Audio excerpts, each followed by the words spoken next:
Hello hello दोस्तों, नमस्कार। आज हम लोग अम्ल और क्षार के बारे में थ्योरी और ऑब्जेक्टिव को देखेंगे। तो सबसे पहले हम लोग जान लेते हैं अम्ल होता क्या है। तो दिया है, वैसे रासायनिक यौगिक जो जल में घुलकर H+ आयन जिसे हाइड्रोजन कहते हैं देता है उसे अम्ल कहते हैं। जैसे हाइड्रोक्लोरिक अम्ल,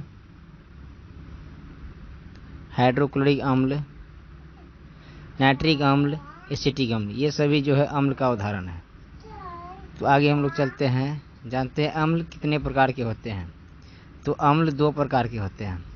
पहला प्राकृतिक अम्ल, दूसरा अप्राकृतिक अम्ल। तो सबसे पहले हम लोग जान लेते हैं प्राकृतिक अम्ल कहते किसे हैं।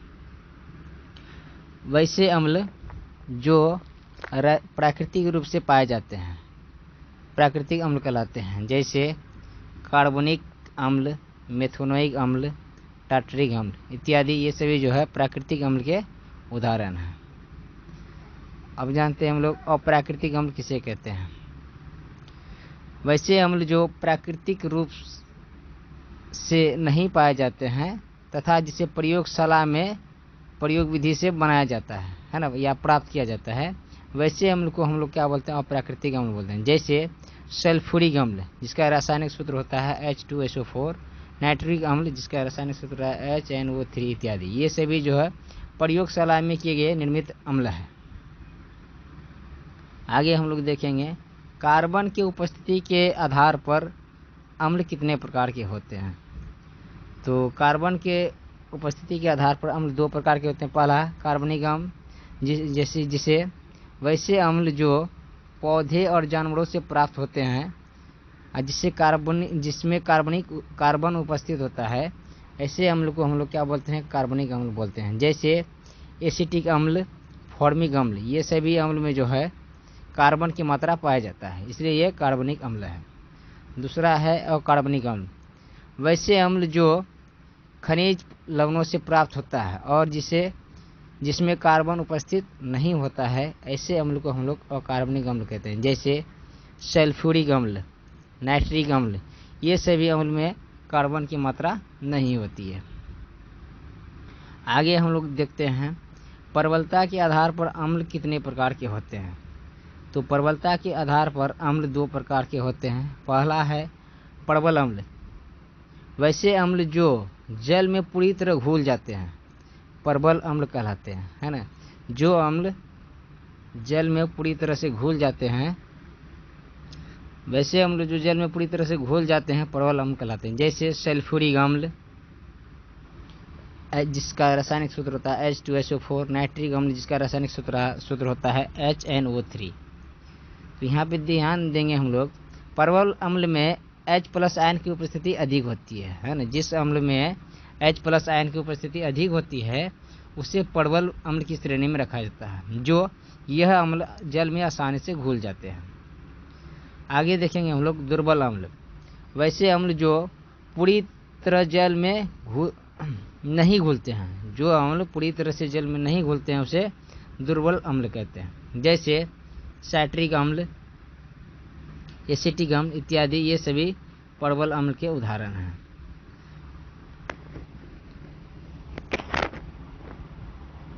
आगे देखेंगे हम लोग अम्ल के गुण, अम्ल के क्या क्या गुण होते हैं।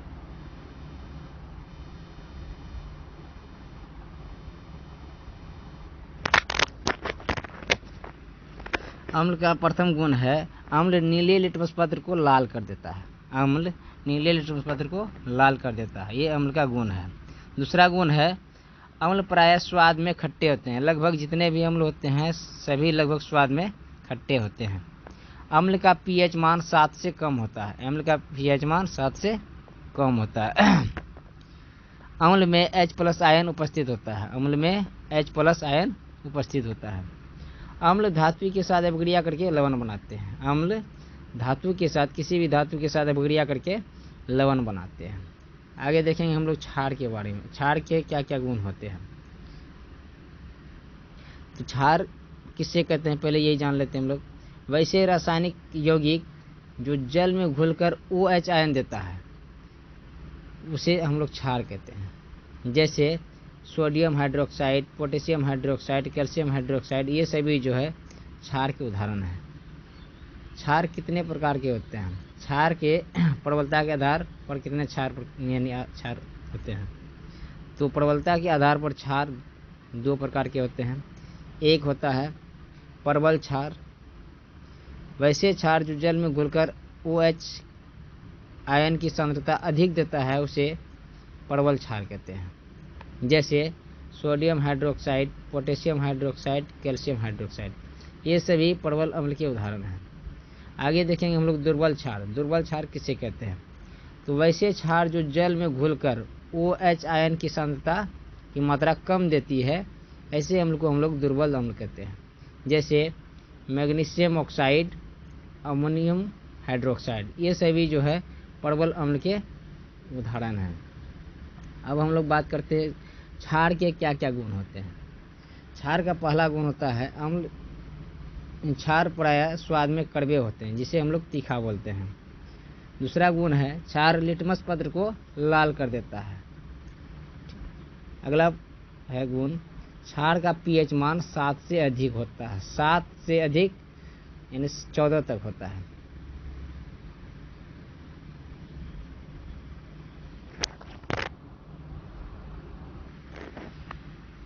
अम्ल का अगला गुण है, क्षार का अगला गुण है क्षार जल में घुलकर OH आयन देता है। क्षार जल में घुलकर OH आयन देता है।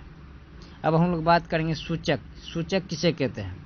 वैसे पदार्थ या युक्ति जो किसी विलयन की प्रवृत्ति बताता है ना, कि वो क्षारीय है या अम्लीय है, वैसे पदार्थ को हम लोग सूचक बोलते हैं। जैसे लिटमस पत्र, अड़हुल का फूल, हल्दी, pH स्केल, मिथाइल ऑरेंज, ये सभी सूचक के अंतर्गत आते हैं। ये सभी बताते हैं कि कौन सा अम्ल क्षारीय है, कौन सा पदार्थ क्षारीय है, कौन सा पदार्थ अम्लीय है।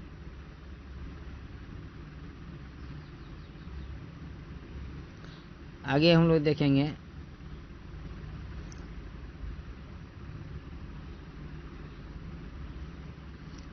देखेंगे लिटमस पत्र के बारे में। लिटमस पत्र क्या होता है?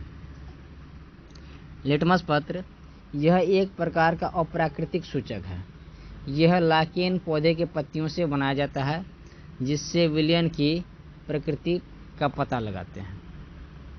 जब लाल लिटमस पत्र पर विलयन की 1 से 2 बूंद डालते हैं तो यह लाल से नीला हो जाता है।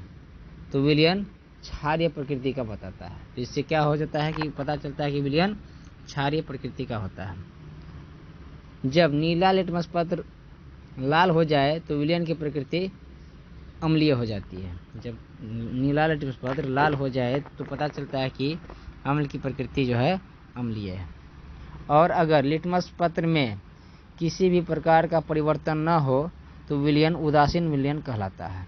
यदि लिटमस पत्र पर किसी भी प्रकार का परिवर्तन नहीं होता है तो कहा जाता है कि विलयन उदासीन है, न तो क्षारीय है न ही अम्लीय है। आगे हम लोग देखते हैं pH स्केल। pH स्केल होता क्या है? तो ये है pH स्केल का चित्र, जिसमें 1 से लेकर 10 तक की गिनती लिखी होती है और 7 से पहले जितना भी नंबर आता है वो एसिड को दर्शाता है और 7 के बाद में जितना भी अंक आता है वो क्षारीय को दर्शाता है और 7 जितना भी विलयन होता है वो न्यूट्रल होता है यानी उदासीन होता है। तो हम लोग pH के बारे में जान लेते हैं। pH स्केल की खोज SP सोरेनसेन ने 1909 में किया था। pH स्केल में P का तात्पर्य पोटेंशियल अर्थात सांद्रता और H से तात्पर्य है हाइड्रोजन आयन की, है ना। pH का जो फुल फॉर्म होता है P से होता है पोटेंशियल, H से हो गया हाइड्रोजन। pH स्केल किसी भी विलयन में उपस्थित H+ आयन की उपस्थिति दर्शाता है। इसका मान 0 से 14 तक होता है। pH स्केल में ये 0 से 14 तक की संख्या लिखी होती है, जिसमें 0 से अधिक और 7 से कम pH मान वाले को अम्ल कहते हैं। 0 से 14 तक संख्या लिखी होती है, जिसमें 0 से अधिक और 7 से कम pH मान वाले पदार्थों को हम अम्ल कहते हैं, लेकिन 7 से अधिक और 14 तक के मान वाले पदार्थ को हम लोग क्षार कहते हैं। तो 7 pH मान वाले किसी भी पदार्थ को हम लोग उदासीन कहते हैं।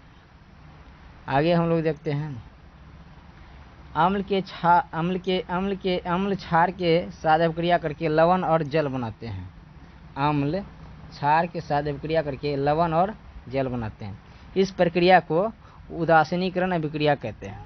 जब अम्ल और क्षार आपस में अभिक्रिया करती है तो लवण और जल का निर्माण होता है। इस प्रक्रिया को हम लोग जो है उदासीनीकरण प्रक्रिया कहते हैं। अब हम लोग जान लेते हैं किस पदार्थ में किस प्रकार का अम्ल पाया जाता है। तो सबसे पहले है दिया हुआ, एक तरफ है स्रोत, अम्ल का स्रोत, और कौन सा अम्ल पाया जाता है वो दूसरी तरफ दिया हुआ है। तो पहला है टमाटर और पालक। टमाटर और पालक में ऑक्जेलिक अम्ल पाया जाता है। संतरा और आंवला में साइट्रिक अम्ल पाया जाता है। केला एवं सेब में मेथोनोइक अम्ल पाया जाता है। और इमली एवं अंगूर में टार्टरिक अम्ल पाया जाता है। चींटी के डंक में फॉर्मिक अम्ल पाया जाता है। मूत्र जिसे पेशाब कहा जाता है उसमें बेंजोइक अम्ल पाया जाता है। दही में लैक्टिक अम्ल पाया जाता है। सिरका में एसिटिक अम्ल पाया जाता है। खट्टे फलों में, जितने भी प्रकार के खट्टे फल हैं उसमें प्रायः साइट्रिक अम्ल पाए जाते हैं। आगे हम लोग देखेंगे कुछ अम्लों एवं क्षारों के पीएच मान। कुछ अम्ल और क्षार के पीएच मान क्या होता है वो हम लोग देख लेते हैं। तो पहला है नींबू रस। नींबू रस का पीएच मान 2.2 होता है। दूसरा है यूरिया। यूरिया का पीएच मान 6 होता है। दूध का पीएच मान 6.4 होता है। रक्त का पीएच मान 7.4 होता है। समुद्री जल का पीएच मान 5.6 होता है। और आंसू का पीएच मान 7.4 होता है। शराब का पीएच मान 2.8 होता है। संतरा रस का पीएच मान 2.4 होता है। और लार, हमारे मुंह में जो लार पाए जाते हैं उसका पीएच मान 6.4 से लेकर 6.5 तक पाया जाता है। सिरका का पीएच मान 2.4 होता है। और जल, जो शुद्ध जल होता है, किसी प्रकार का मिलावटी जल नहीं, शुद्ध जल होता है, उसका पीएच मान 7 होता है। क्या कि शुद्ध जल जितना भी है ये न तो अम्लीय है न ही क्षारीय है। और मानव शरीर का पीएच मान 7.0 से लेकर 7.8 तक होता है। अब हम लोग देख लेते हैं एक्वारेजिया। एक्वारेजिया होता क्या है? 3 भाग सांद्र हाइड्रोक्लोरिक अम्ल जिसको HCl कहते हैं और 1 भाग नाइट्रिक अम्ल के अनुपातिक मिश्रण को एक्वारेजिया कहते हैं। तो जिसका सूत्र होता है HCl अनुपात HNO3, 3HCl अनुपात HNO3।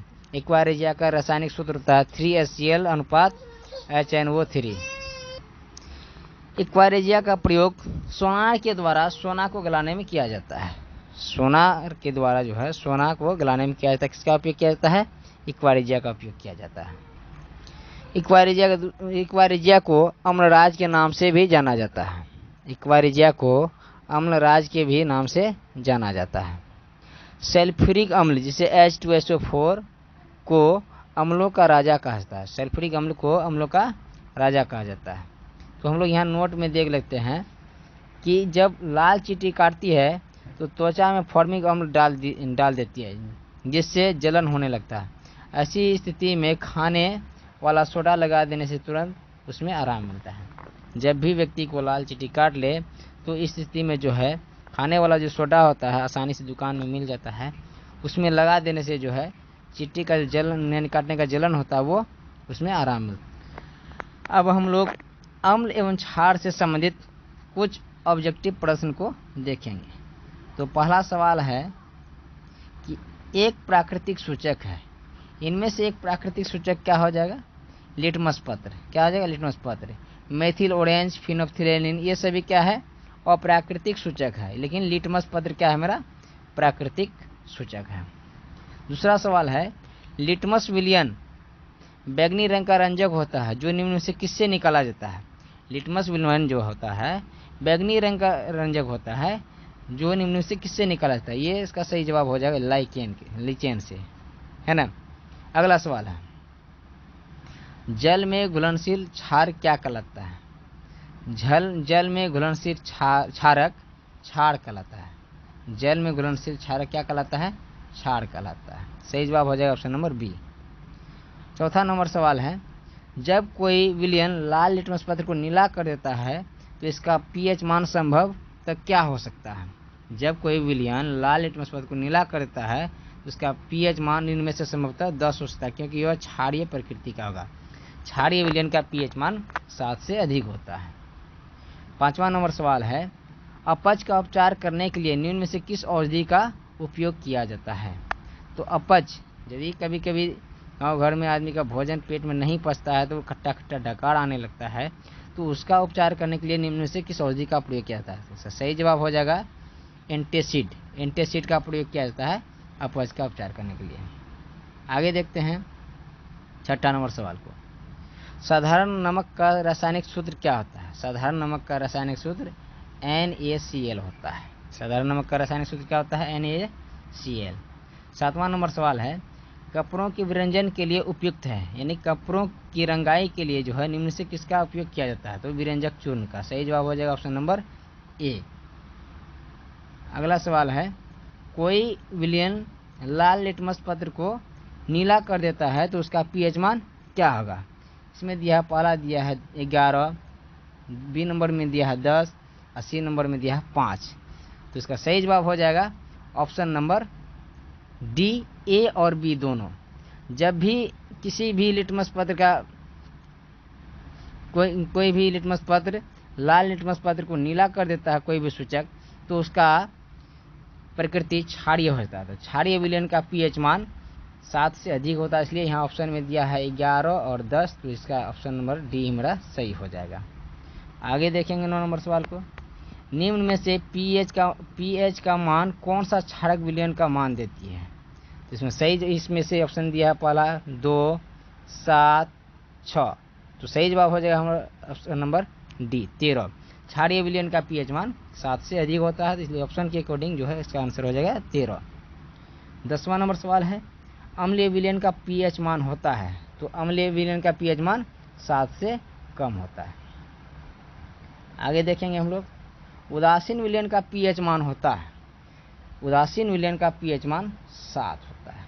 7 से कम क्षारीय अम्लीय होता है और 7 से अधिक क्षारीय होता है। तो जिस भी विलयन का पीएच मान 7 होता है वो विलयन क्या होता है? उदासीन होता है। 12वां नंबर सवाल है, क्षारीय विलयन का पीएच मान होता है। तो क्षारीय विलयन का पीएच मान 7 से अधिक होता है। 13वां नंबर सवाल को देखेंगे हम लोग। नेटाल का डंक में कौन सा अम्ल पाया जाता है? तो जिस तरह से चींटी का डंक में मेथोनिक अम्ल पाया जाता है, उसी तरह से नेटाल का डंक में मेथोनिक अम्ल पाया जाता है। ऑप्शन नंबर ए इसका सही आंसर हो जाएगा। 14 नंबर सवाल है, संतरा में कौन सा अम्ल पाया जाता है? तो संतरा में साइट्रिक अम्ल पाया जाता है। पहले भी बता चुके हैं कि जितने भी खट्टे पदार्थ यानी फल होते हैं उन सभी में प्रायः सिट्रिक अम्ल पाए जाते हैं, सिट्रिक अम्ल। 15 नंबर सवाल है, टार्टरिक अम्ल का प्राकृतिक स्रोत है। तो टार्टरिक अम्ल का प्राकृतिक स्रोत इनमें से क्या हो जाएगा? इमली। इमली में जो है टार्टरिक अम्ल पाया जाता है। तो दोस्तों ये सेशन कैसा लगा तो कमेंट करके बताइए हमें, और यदि ये सेशन अच्छा लगे तो हमारे चैनल को सब्सक्राइब करके बेल आइकन को दबाना ना भूलें, ताकि ऐसे ही वीडियो का नोटिफिकेशन आप तक सबसे पहले पहुँचे। तब तक के लिए धन्यवाद।